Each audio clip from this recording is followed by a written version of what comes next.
कराची के एक हलचल भरे बाजार में फातिमा बेगम अपनी छोटी सी टोकरी में ताजे लाल सेब बेच रही थी। उनका जीवन सादा था, लेकिन उनका दिल गर्व से भरा हुआ था। उनके 3 बेटे थे, तीनों हीरों की तरह नायाब।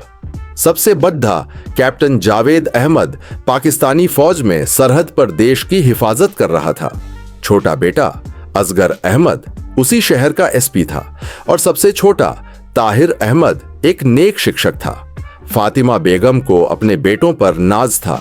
एक दिन सब इंस्पेक्टर दानिश मलिक अपनी मोटरसाइकिल पर वहां आया। उसने फातिमा बेगम की टोकरी के पास बाइक रोकी और घमंड से एक सेब उठाकर खाने लगा। फातिमा ने डरते हुए कहा, साहब सेब बहुत मीठे हैं, अगर आप चाहें तो मैं तौल दूं। दानिश ने रूखेपन से कहा, हाँ आधा किलो दे दो। कांपते हाथों से फातिमा ने सेब तौलकर उसे दिए। दानिश ने पैकेट लिया, एक और सेब निकाला और चबाने के बाद उसे जमीन पर थूक दिया। ये क्या बेचा है? एकदम खट्टा है। फातिमा बेकसूर थी। नहीं साहब, ये बहुत मीठे हैं, आप दूसरा छक्कर देखें। लेकिन दानिश जोर से हंसा। चुप रहो, तुम्हारा एक भी सेब मीठा नहीं है, तुमने मुझे धोखा दिया है। और सुनो, मैं 1 पैसा भी नहीं दूंगा, समझे? फातिमा बेगम ने हाथ जोड़कर मिन्नत की, साहब मैं बद्दी मेहनत से ये लाई हूं, मेरे बच्चों की रोजी रोटी है, कुछ तो पैसे दे दो। ये सुनते ही दानिश मलिक का पारा चढ़ गया। उसने गुस्से में पूरी टोकरी उठाई और जोर से सर ढक पर फेंक दी। सारे सेब बिखर गए, कुछ कुचल गए, कुछ गंदे हो गए। फातिमा बेगम की आंखों में आंसू भर आए। वो बस देखती रह गई। आसपास भीड़ जमा हो गई, लेकिन किसी की हिम्मत नहीं हुई कि वर्दी वाले अफसर से कुछ कहे।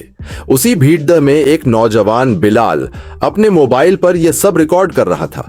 वह फातिमा बेगम को बचपन से जानता था और उनका बहुत सम्मान करता था।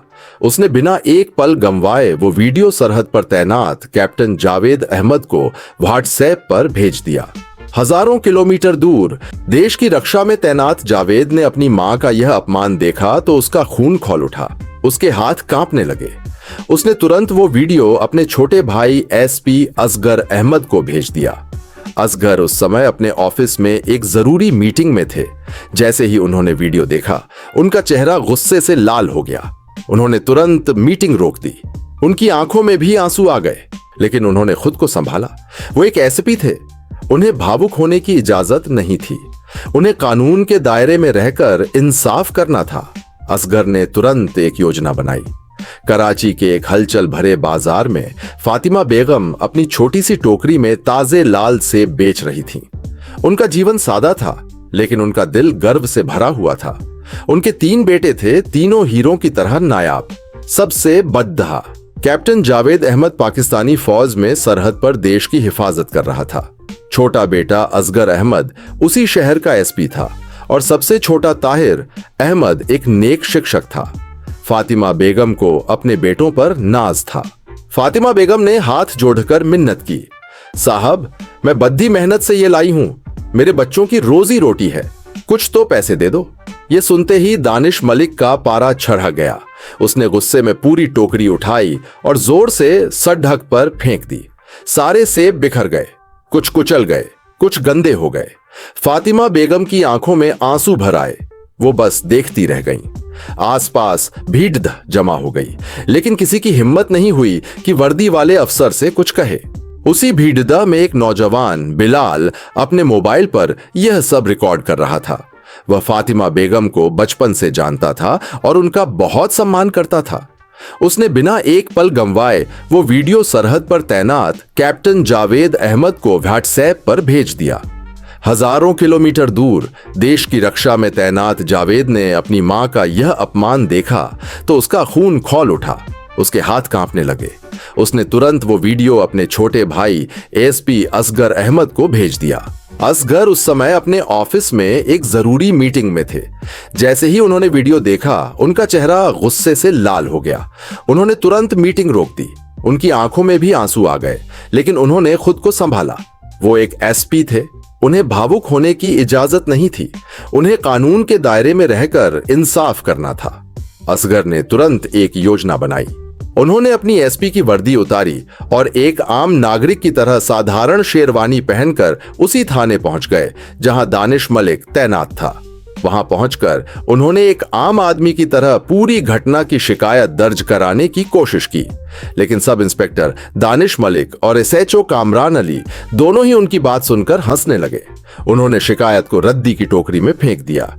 असगर ने गंभीरता से कहा, यह गैर कानूनी है, आपने अपनी वर्दी का गलत इस्तेमाल किया है। तभी थाने में इलाके का एक दबंग नेता सिकंदर जमाली आ धमका। वो दानिश और कामरान का करीबी था और अक्सर अपने रसूख का इस्तेमाल करके गलत कामों को अंजाम देता था। लेकिन जैसे ही उसकी नजर असगर पर पड़ उसके होश उड़ गए। वो शहर के एसपी को अच्छी तरह पहचानता था। वो फौरन हाथ जोड़ ढककर खदाहा हो गया। थाने में मौजूद हर पुलिस वाला सन्न रह गया। अब खेल पलट चुका था। असगर की योजना काम कर गई। उन्होंने अपनी पहचान बताई और फौरन कार्रवाई का आदेश दिया। सब इंस्पेक्टर दानिश मलिक और एसएचओ कामरान अली को उनकी लापरवाही और वर्दी का अपमान करने के जुर्म में तुरंत निलंबित कर दिया गया। दबंग नेता सिकंदर जमाली को भी कानून के काम में बाधा डालने और अपराधियों को संरक्षण देने के आरोप में गिरफ्तार कर लिया गया। असगर अपनी मां फातिमा बेगम के पास पहुंचे। मां और बेटा एक दूसरे से गले मिलकर रो पड़े। वो खुशी और सुकून के आंसू थे। असगर ने अपनी मां के आंसू पोंछते हुए कहा, अम्मी, अब आपको सड़क पर बैठकर सेब बेचने की कोई जरूरत नहीं है। अगली सुबह फातिमा बेगम अपने बेटे की सरकारी गाड़ी में बैठकर गर्व से घर गईं। अब उन्हें बस उस दिन का इंतजार था जब उनका बड़ा बेटा कैप्टन जावेद छुट्टी पर घर आएगा और तीनों भाई एक साथ अपनी मां के पास बैठकर खुशियां मनाएंगे। इस कहानी से हमें यह सीख मिलती है कि ईमानदारी और कर्तव्य निष्ठा हमेशा जीतती है, चाहे वो सरहद पर हो या सडीडी जग पर। और मां का सम्मान ही दुनिया का सबसे बड़ा धर्म है। दोस्तों, अगर आपको यह कहानी पसंद आई हो तो वीडियो को लाइक करें, अपने दोस्तों के साथ शेयर करें और हमारे चैनल को सब्सक्राइब करना न भूलें। मिलते हैं अगली कहानी में। धन्यवाद।